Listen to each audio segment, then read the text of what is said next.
Result आहे तुमच्या जीवनामध्ये. जिथं सगळे लोक तुमचा त्याग करतात, जिथे सगळे लोक तुम्हाला नावं ठेवतात, त्या जीवनाचं नाव आहे म्हातारपण. ते कोणाचंही महत्त्वाचं नाही. किती कंपन्या आहेत, किती बँक बॅलन्स आहेत, किती फॅक्टरीत, काही देणं घेणं नाही. शरीर संपत्ती जीर्ण झाली, आणि जेव्हा शरीर संपत्ती जीर्ण होते तेव्हा आतली इंद्रिय सुद्धा जीर्ण होतात. ज्ञानोबांच्या 13व्या अध्यायात इतक्या सुंदर ओव्या आहेत, इतक्या सुंदर ओव्या आहेत. पद्मदळेसी इसाळे.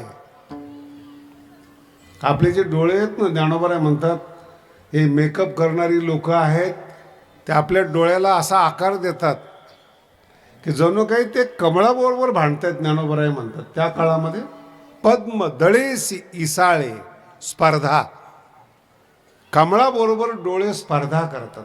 पद्मदळेसी इसाळे, भांडतात हे डोळे, हे डोळे भांडतात, तू सुंदर का मी सुंदर. आणि मग ज्ञानोबा म्हणतात म्हातारपण आलं ना, ते पिकली पडवळे ऐसे होती. आता पुढचं सांगत नाही काय आहे त्याच्यामध्ये. तेच डोळे कमळाबरोबर स्पर्धा करणारे म्हातारपणात निराशेने भरलेले असतात, असफलतेनं भरलेले असतात, शून्य हाताला आलेलं असतं. विठ्ठला